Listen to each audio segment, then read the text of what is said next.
Hello viewers, Assalamu alaikum. Welcome to my channel. I am a regular content creator. I upload video daily on YouTube. Please like, comment and share.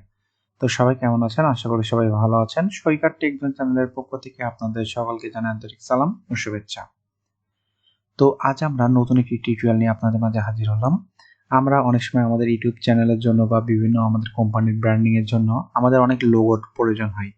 তো আমরা এই লোগোটি আমরা Photoshop বা ইলাস্ট্রেটরের মাধ্যমে কিন্তু তৈরি করে থাকি। তো আজ আমরা দেখব এরকম গ্রাফিক্স সফটওয়্যার ছাড়াও কিভাবে আমরা একটা ওয়েবসাইটের সাহায্যে খুব সুন্দরভাবে এই কাজটি করতে পারি। তো চলুন কথা না বাড়িয়ে ভিডিওটি শুরু করা যাক। তো আমরা যে কোনো একটা ব্রাউজারে যাব, যাওয়ার পরে আমি এখানে জাস্ট সার্চ দেব ক্যানভা, CANVA, ক্যানভা লিখে জাস্ট আমি এন্টার প্রেস করব। দেন দেখেন প্রথম যে ওয়েবসাইটটা এটাতে আমরা ক্লিক করব www.canva.com। এরপরে এইখানে দেখেন একটা অপশন আছে সাইন আপের। তো আমরা সবাই আমাদের এখান থেকে সাইন আপ করে নেব অ্যাকাউন্টটি। তো আপনাদের দেখেন এখানে অটোমেটিক হচ্ছে যদি জিমেলটা কানেক্ট থাকে কিন্তু সাইন আপ হয়ে যাবে। আমার সাইন আপ হয়ে গেছে। ওকে,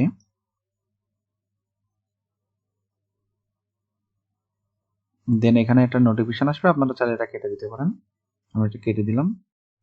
ওকে, এখন দেখেন এইখানে অনেকগুলো অপশন আপনার এখান থেকে দেখাচ্ছে। আপনি ইউটিউব ব্যানারের জন্য এখান থেকে ক্লিক করে তৈরি করতে পারেন, ইউটিউব থাম্বনেইল তৈরি করতে পারেন, এখান থেকে বিভিন্ন ভিডিও তৈরি করতে পারেন। আপনি এক্সাম্পল কোনো প্রেজেন্টেশনের জন্য দেখেন এখানে প্রেজেন্টেশনের জন্য তৈরি করতে পারেন, ইনস্টাগ্রাম পোস্টের জন্য তৈরি করতে পারেন। এইখানে অনেকগুলো অপশন দেওয়া আছে। তো আপনারা এইখান থেকে যেটা আপনাদের দরকার সেটা কিন্তু তৈরি করতে পারেন। এছাড়াও দেখেন এইখানে যে ক্রিয়েট এ ডিজাইন এই অপশনটাতে যদি ক্লিক করেন, দেখেন এখানে কিন্তু অনেকগুলো অপশন আছে। এখন প্রত্যেকটা অপশনে কিন্তু একটা একটা সাইজ আছে। দেখেন আমি মাউস রাখলে এখানে বলে দেওয়া হচ্ছে 2560 ইন্টু 1440 পিক্সেল। তো আমার যদি কাস্টম সাইজের কোনো সাইজ লাগে, আর্টবোর্ড লাগে, তাহলে আমি এখান থেকে জাস্ট কাস্টম সাইজে ক্লিক করতে পারি। আমার কোনো ফটো এডিট করতে হলে আমি এখান থেকে ক্লিক করতে পারি, এবং আমার যদি কোনো কিছু ইম্পোর্ট করা লাগে, এক্সাম্পল আমার কোনো ছবি বা কোনো কিছু যদি আমার ইম্পোর্ট করা লাগে, তাহলে আমি এখান থেকে ইম্পোর্ট ফাইলে ক্লিক করতে পারি। তো আমি এখান থেকে যদি কাস্টম সাইজে ক্লিক করি, দেখেন আমার এইখানে কিন্তু হাইট আর ওয়াইড বলে দেওয়া হচ্ছে। তো এইখানে দেখেন পিএক্স পিক্সেল দেওয়া আছে, এখান থেকে আমরা ইঞ্চি, মিলিমিটার, সেন্টিমিটারে কিন্তু কনভার্ট করে নিতে পারি। তো আমি যদি ইঞ্চিতে ক্লিক করি, দেন আমি যদি এখানে দেই 4 inch by 4 inch, just square size যদি করি, দেন ক্রিয়েট নিউ ডিজাইনে ক্লিক করি, তাহলে দেখেন আমাদের এখানে একটু লোড নিচ্ছে। দেখেন আমার আর্টবোর্ডটা কিন্তু রেডি হয়ে গেছে। ওকে, এখন দেখেন আমরা এই যে বাম সাইডে দেখেন অনেকগুলো আমাদের সাজেশন টেমপ্লেট দিচ্ছে, এইগুলো আমরা ফ্রিতে ইউজ করতে পারি। তো আমি যদি জাস্ট এই টেমপ্লেটটাতে একটা ক্লিক দেই, দেখেন এইখানে একটা টেমপ্লেট আমার দেখাচ্ছে, এটা অ্যানিমেটেড হচ্ছে। খেয়াল করেন এটা অ্যানিমেটেড হচ্ছে। এখন এইখানে কিন্তু দেওয়া আছে টাইমটা। তো আমরা যদি এটা 0 করে দেই, এক্সাম্পল 1 সেকেন্ড, তাহলে দেখেন এটা কিন্তু আস্তে আস্তে হচ্ছে। আচ্ছা, এখন আমরা কিন্তু এগুলো চাইলে আমাদের মতো এডিট করতে পারি। আমি যদি প্রথম অপশনটা জাস্ট ডাবল ক্লিক করি, দেন আমি যদি এখানে কিছু লিখি, আমি ডাবল ক্লিক করলাম, দেন আমার মতো আমি কিছু লিখলাম এখানে, সাপোজ এফএস স্পেস সফটওয়্যার লিখলাম। দেন এখানে এই যে জাস্ট এটা ক্লিক করলাম, আমি এখানে আমার চ্যানেলের নামটা লিখি,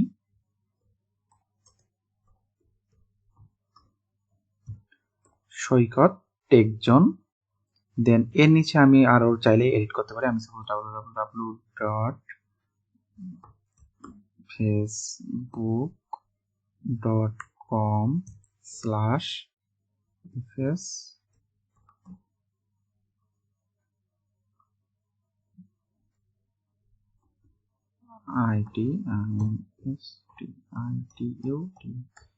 সফটওয়্যার আইটি ইনস্টিটিউট লিখলাম। তো এরপরে আমরা লিখবো হচ্ছে, দেখেন আমরা এখান থেকে বিভিন্ন কালার চেঞ্জ করতে পারি। জাস্ট এখানে ক্লিক করলাম, দেখেন এই যে পিছনের আমি যদি জাস্ট ক্লিক করি, দেন দেখেন এখানে ব্যাকগ্রাউন্ডে একটা কালার কিন্তু সিলেক্ট করতে বলছে। আমি যদি এখান থেকে পিঙ্ক কালার নিতে পারি, দেখেন আমি যে কোনো কালার কিন্তু এখান থেকে সিলেক্ট করে দিতে পারি, সেই কালারটা কিন্তু এখানে নিয়ে নেবে অটোমেটিক ভাবে। আশা করি বিষয়টি বুঝতে পারছেন কিভাবে আমরা এগুলো চেঞ্জ করব। দেখেন খুব সুন্দরভাবে কিন্তু আমরা এই জিনিসগুলো চেঞ্জ করতে পারছি। এরপরে এই যে কালারগুলো মানে প্রত্যেকটা কালার আপনি যদি চেঞ্জ করতে চান আপনি অটোমেটিকভাবে কিন্তু চেঞ্জ করতে পারেন। এরপরে যে অ্যানিমেটেড যে অপশনটা আছে এখান থেকে আপনি যেটাতে ক্লিক করবেন সেই রকমভাবে কিন্তু এই জিনিসগুলো অ্যানিমেটেড হবে। তো সব শেষে আমার যদি এটা তৈরি হয়ে যায় আমি জাস্ট এখান থেকে শেয়ারে ক্লিক করব। দেন এই যে ডাউনলোড অপশন এখান থেকে জাস্ট ডাউনলোডে ক্লিক করলাম। দেন দেখেন এখানে বিভিন্ন আমার অপশন দিচ্ছে। আমি যদি এখান থেকে পিএনজিতে ক্লিক করি, জাস্ট এখান থেকে পিএনজি করে যদি আমি ডাউনলোডে ক্লিক করি তাহলে কিন্তু আমার এই ফাইলটি পিএনজি আকারে ডাউনলোড হয়ে যাবে। একটু ওয়েট করি আমরা। এখানে দেখেন আমার এটা কিন্তু পিএনজি আকারে ডাউনলোড হয়ে গেছে। আমি যদি এটা ওপেন করি, এখন দেখেন এটা কিন্তু আর অ্যানিমেটেড হচ্ছে না, আমাদের জাস্ট একটা লোগো সুন্দরভাবে তৈরি হয়ে গেল। আশা করি বিষয়টি বুঝতে পারছেন। এই পরবর্তী টিউটোরিয়ালে আমরা আরো অনেকগুলো লোগো তৈরি করে আপনাদের দেখাবো। তো আজকের ভিডিওটি এই পর্যন্ত। সবাই ভালো থাকবেন, সুস্থ থাকবেন। আসসালামু আলাইকুম।